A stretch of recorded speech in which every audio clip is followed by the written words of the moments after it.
Hi, welcome to the Canadian City and Southern Model Railroad. Today's video is turntables and how to make them work.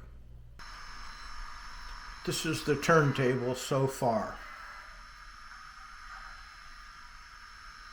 Move these trees out of the way so we can see it better. This turntable is 62 feet long and 12 feet wide. And you would think that that would be plenty, but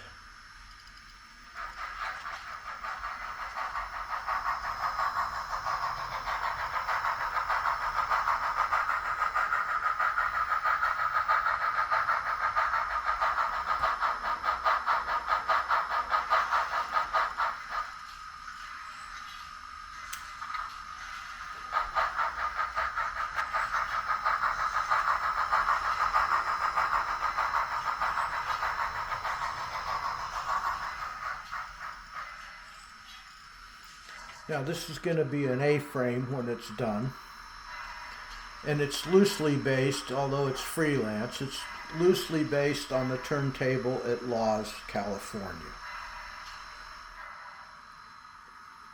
Now as you can see, it won't fit my K27. This is one of the two turntables from my old layout, manually operated, long enough for a decent sized narrow gauge train and a short standard gauge train. You simply rolled it out and turned it around. It was symmetrical at either end.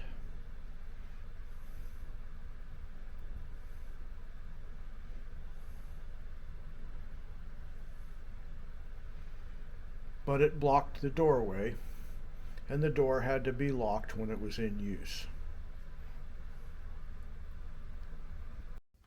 When I built the turntable on the layout, started it, I started another one just like it. Now that one has now been ripped apart, and I'm now making it 14 feet wide as opposed to 12.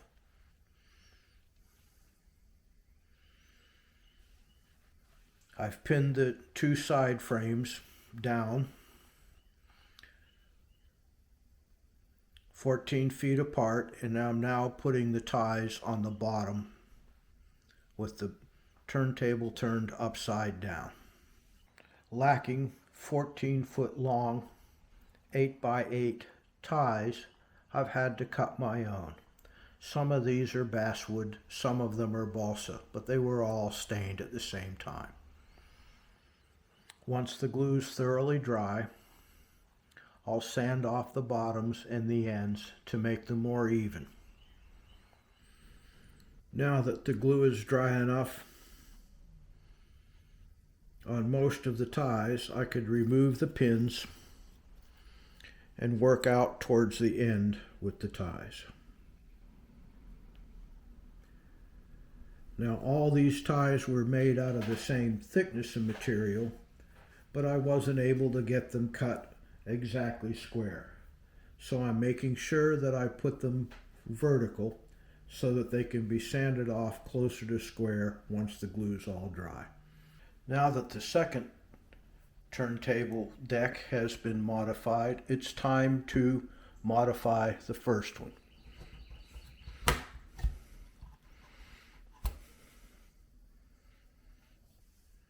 The first step, of course, is to bust it all apart.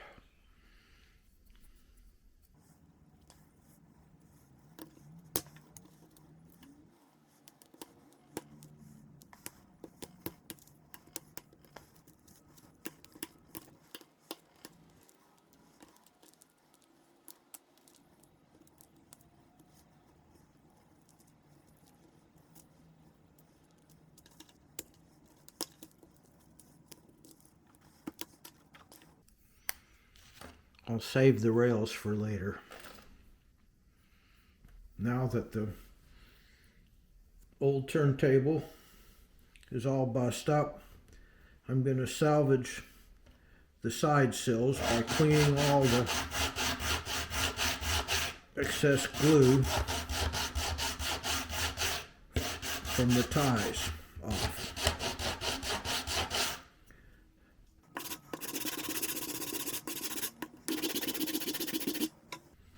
This will now be the top of the beams, not the bottom. Now, with the aid of the internet,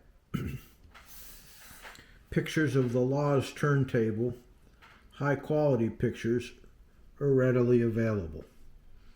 So what I have noticed is that the side sills were actually two beams and the support rods ran between the gap between them. So now I'm going to mark centers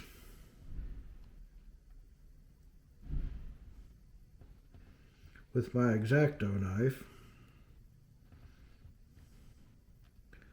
and then I'll score down the middle of these and carve them out, first with the X-Acto a little bit and then with this little keyhole saw to make two grooves to represent the fact that the side sills are actually two beams, like I've done here on the second one, which is now the first one. The grooves have been cut.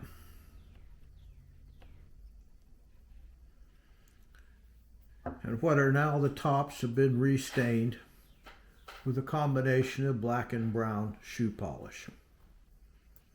Now I'll let those dry. They've been thinned a little bit, but I'll let them dry now, and then I can flip them over and start putting the ties on the bottom.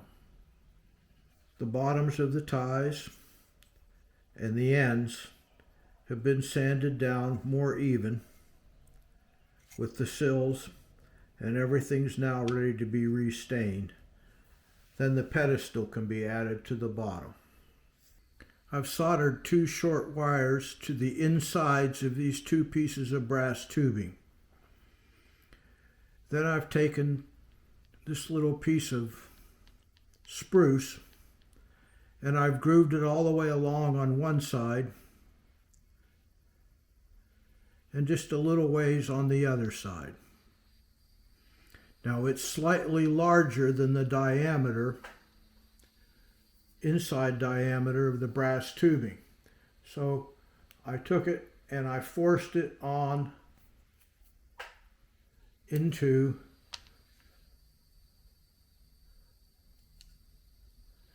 the tubing to where it's a nice tight fit.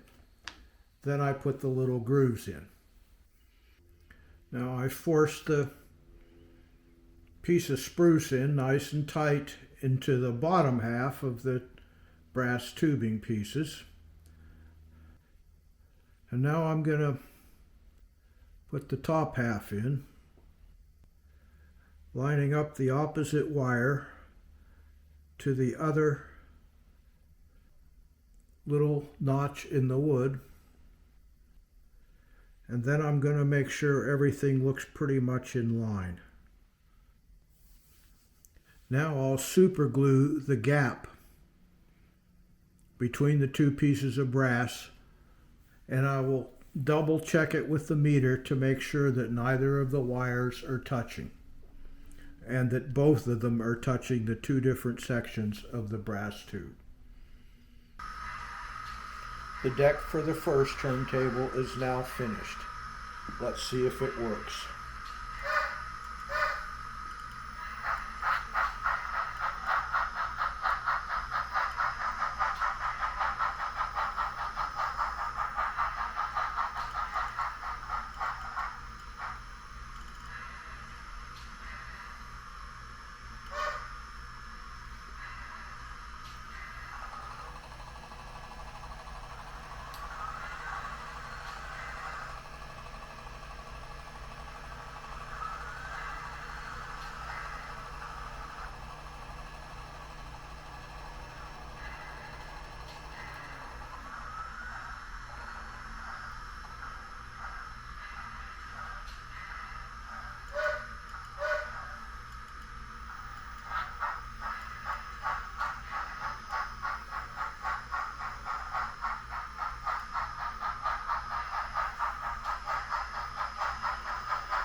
better than the first one did so far, but I'll need to reposition all of the storage tracks because this version is slightly better centered.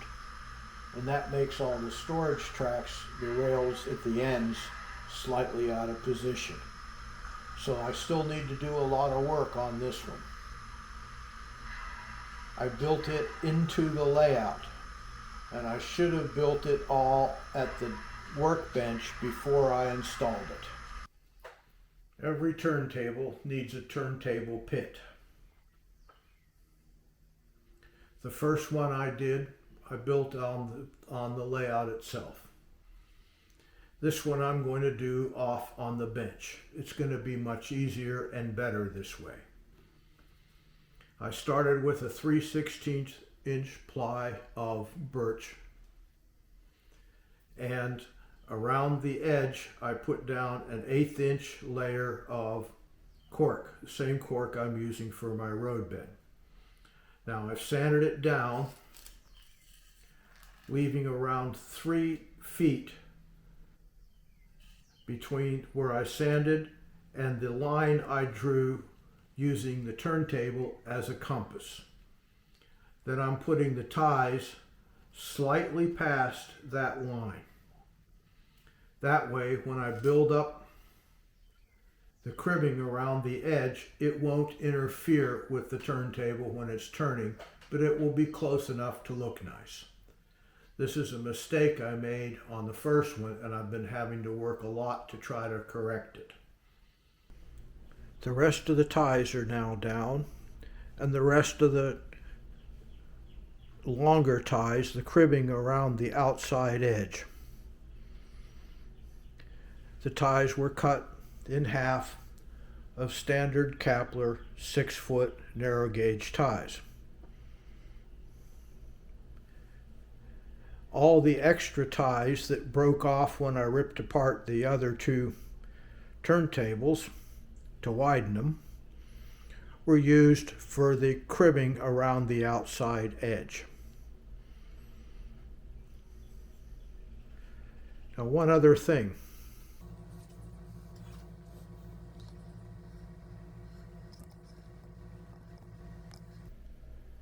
Right here, a small rare earth, very strong round magnet has been super glued dead center on the line.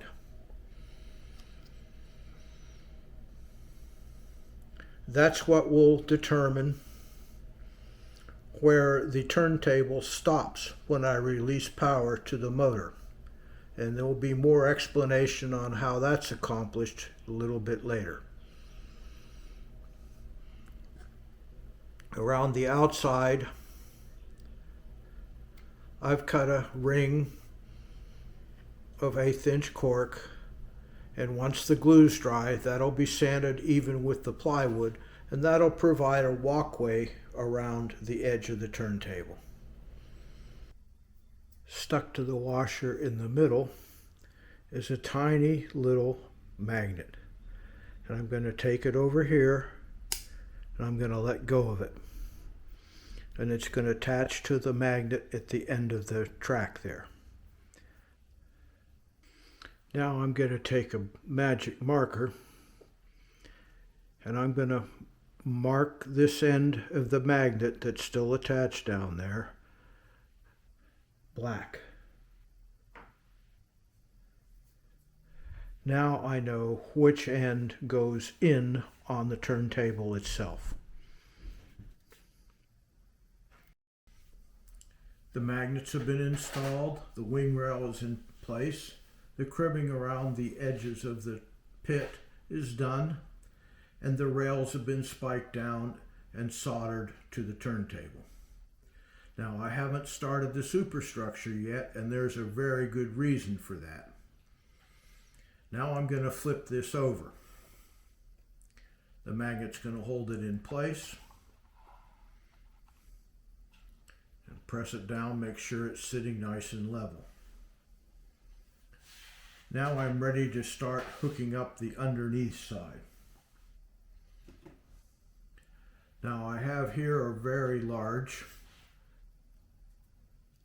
3-volt, 1 RPM motor. Now this is basically the same motor as the Switchcraft switch machines we're using, except it's 1 RPM instead of 4. I got this by calling the manufacturer directly and ordering 4 samples. But that was a very, very long time ago.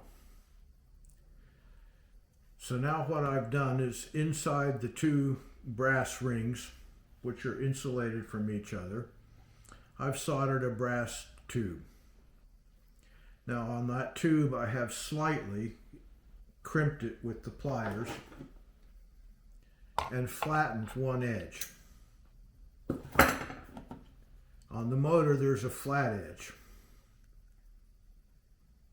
somewhere. There it is. And that will cause this to connect with the flattened portion of the inside shaft. On my previous one I had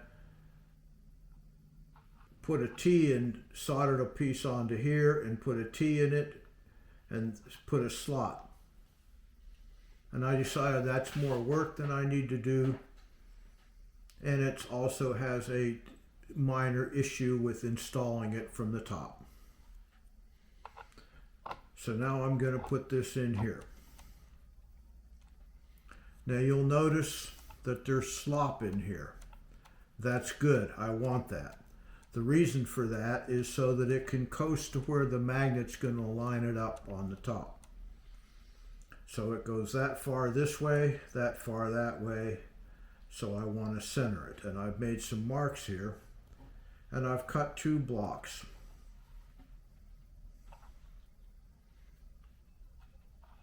That are the same length. And these are spruce, so they'll be good and sturdy. I've also cut them slightly long. I cut them more or less even with the top here. Now the reason for that is I want this to come down not all the way so that the motor doesn't press too tight against the shaft. So now I can glue these in place. I put some little blocks around the base of these, but I trust the glue. It should have held anyway, but that's just an extra precaution. Now while I'm waiting for the glue to dry, I can start preparing my electrical wipers. And I have here a piece of phosphor bronze sheet. Now I'm going to take that and I'm going to measure it out just a little ways longer than the center and cut 2 pieces.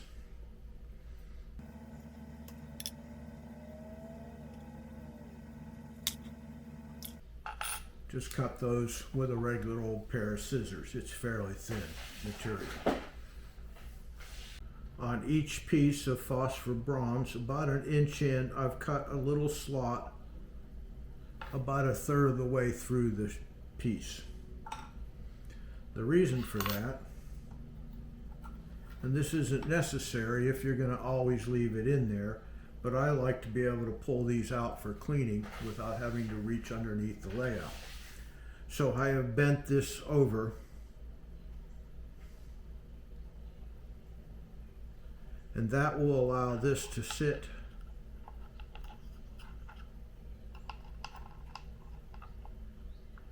in such a way that when I press the turntable in from the top, it doesn't snag on the ends here, but it still has enough bend and enough force to make contact. That'll take a little adjusting once these are secured to the post, which I'll do by drilling a hole and spiking them and super gluing them to the sides of the post once this glue is all dry. Leave a little bit sticking out the end here, and that'll act as my solder tab for the wires.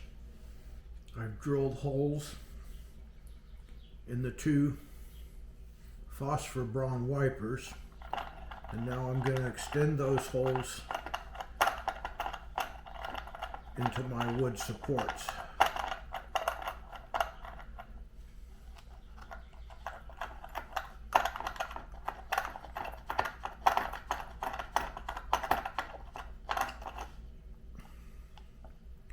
Now I'll be able to put some spikes in there to hold that. Now that the spikes are in their starter holes, I'm going to put a bunch of super glue on both sides of this, and then I'll push the spikes in all the way.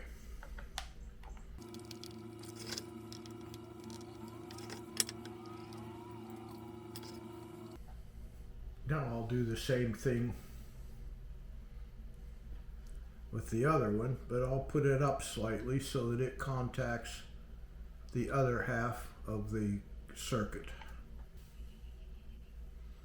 Well, I got my little tabs upside down because the whole thing's turned over now. They won't work that way.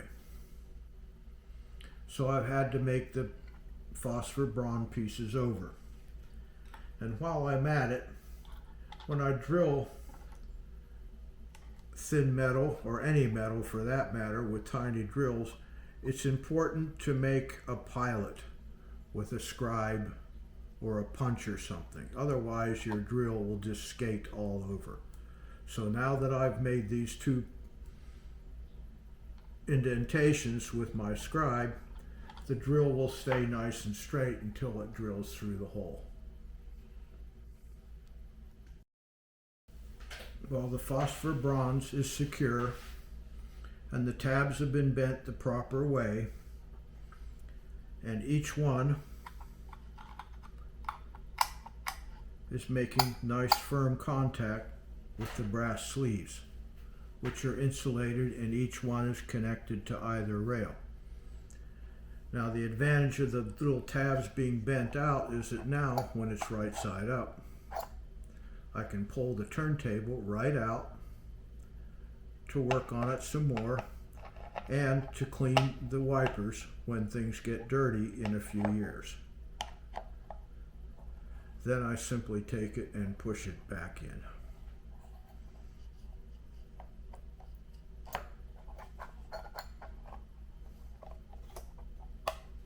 Simple as that.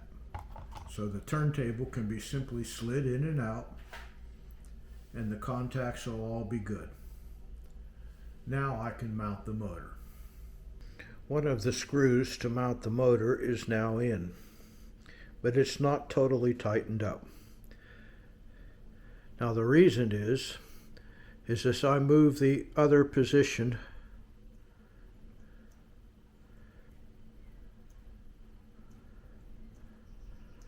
notice how the turntable itself rocks side to side. So now I'm going to set it to where it's nice and level, and that's where I'll mark and put the second screw in. Then the motor will be firmly in place. So everything necessary is hooked up top, and the wires are run underneath. Everything on the wiring has been tested with a meter to make sure that the continuity is good and there's no possibility of any shorts. So will it work? I've got a power supply hooked up temporarily to the motor.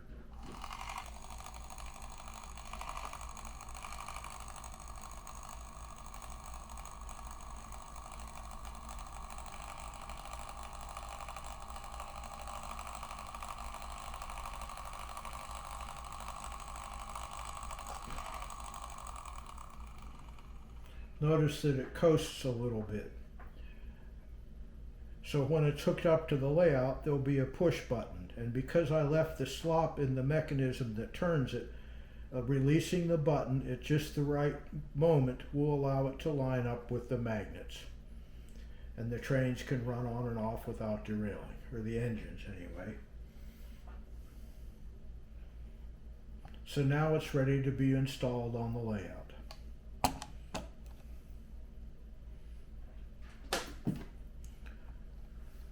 One other little thing.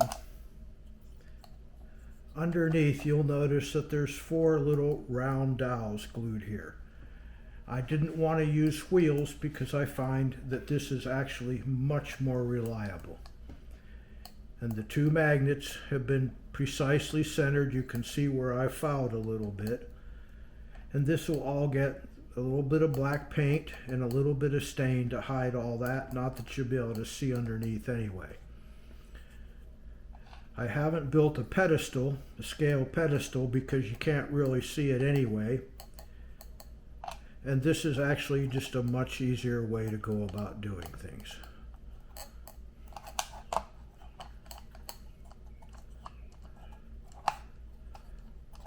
You just have to turn it till it lines up with the motor mount underneath.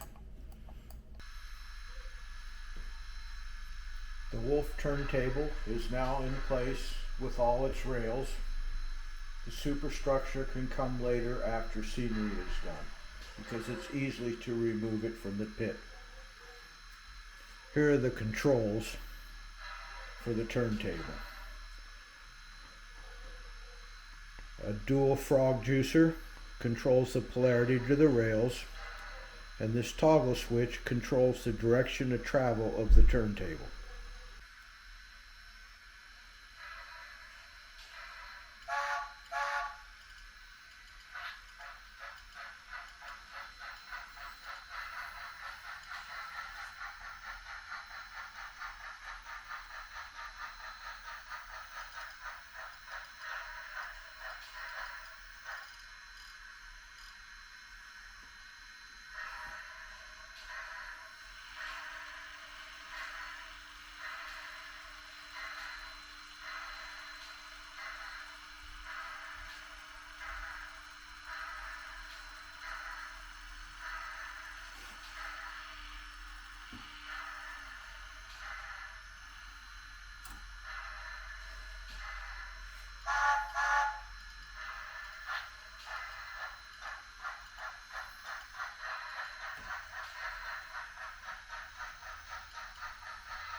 Well, thanks for watching. Like, subscribe, share, and we'll see you next time. And have a great day.